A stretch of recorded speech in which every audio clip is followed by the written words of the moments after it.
बिहार में वोट से पहले हिंसा हो गई। तस्वीर देखिए, आज बिहार में खुद प्रधानमंत्री नरेंद्र मोदी थे। दो बड़ी रैलियां पीएम मोदी ने की है बिहार की दो अलग अलग जगहों पर। पीएम मोदी छपरा में थे और मुजफ्फरपुर में थे। और लगातार कांग्रेस के नेता राहुल गांधी भी बिहार में रैलियां कर रहे हैं। प्रचार का आखिरी दौर चल रहा है। 6 नवंबर को पहले चरण का चुनाव है। और इस बीच देखिए, प्रशांत किशोर भी जोर आजमाइश कर रहे हैं। प्रशांत किशोर भी रैली कर रहे हैं। प्रशांत किशोर के एक समर्थक की आज हत्या हो गई गोली मारकर। देखिए, प्रशांत किशोर की जन स्वराज पार्टी के एक उम्मीदवार है। उम्मीदवार के साथ जो समर्थक चल रहा था, फायरिंग हुई और देखिए फायरिंग में उस शख्स की मौत हो गई। अगली तस्वीर मैं आपको दिखाऊं। ये तस्वीरें आपको विचलित कर सकती हैं। जन स्वराज के कैंपेन के दौरान गोलीबारी हुई और देखिए एक शख्स मार दिया गया, समर्थक की हत्या हो गई, गाड़ी में उसका शव है। इस मामले में अनंत सिंह का नाम आ रहा है और अनंत सिंह ने सूरज भान पर आरोप लगाया है। देखिए कि आखिर इसमें क्या बाहुबली एंगल है इस मर्डर में। यह आप देख रहे हैं कि जन स्वराज का प्रचार हो रहा था। मोकामा में लालू के करीबी रहे आरजेडी नेता की हत्या हुई। अनंत सिंह समर्थकों पर हत्या का आरोप है।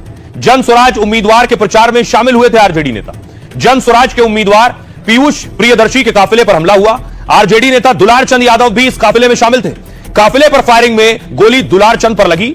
मौके पर ही आरजेडी नेता की मौत हो गई। 4 दिन पहले दुलार चंद ने लल्लू मुखिया के समर्थन में गाना गाया और मोकामा टाल इलाके में दुलार चंद की बहुत धाक थी, जो वो इस चुनाव में जन स्वराज के पीयूष प्रियदर्शी का समर्थन कर रहे थे। अनंत सिंह की गाड़ी के पीछे प्रियदर्शी का काफिला चल रहा था। दावा यह कि अनंत सिंह समर्थकों ने लाठी डंडों से हमला किया, गाड़ी का कांच तोड़ा गया, लाठी डंडों से तोड़फोड़ की गई। फायरिंग की जानकारी मिलने के बाद पुलिस मौके पर पहुंची। ग्रामीण एसपी और एसएसपी मामले की जांच में जुट गए। मोकामा सीट से बाहुबली अनंत सिंह खुद जेडीयू टिकट पर चुनाव लड़ रहे हैं। अनंत सिंह का मुकाबला दूसरे बाहुबली सूरज भान सिंह की पत्नी से है और अनंत सिंह सूरज भान पर आरोप लगा रहे हैं। दूसरी तरफ राहुल गांधी आज नालंदा में थे। राहुल गांधी नालंदा में थे। पीएम मोदी भी बिहार में थे। राहुल गांधी ने प्रधानमंत्री नरेंद्र मोदी पर अटैक किया था। अब प्रधानमंत्री नरेंद्र मोदी ने उसका जवाब दिया। तो मुजफ्फरपुर की रैली में राहुल के बयान पर घमासान मचा है। नरेंद्र मोदी को छठ पूजा से कोई लेना देना नहीं, राहुल ने कहा था। उन्हें सिर्फ आपका वोट चाहिए। वोट के लिए उनसे कोई भी ड्रामा करा लो वो कर देंगे। वोट के लिए उनसे कहिए स्टेज पर आकर डांस करो वो कर देंगे। आज राहुल ने अपनी रैली में इसे फिर दोहराया है। लेकिन पीएम मोदी ने इस बयान पर राहुल को घेरा है। कहा छठी मैया के अपमान का आरोप लगाया। क्या कोई कभी चुनाव में वोट पाने के लिए छठी मैया का अपमान कर सकता है क्या?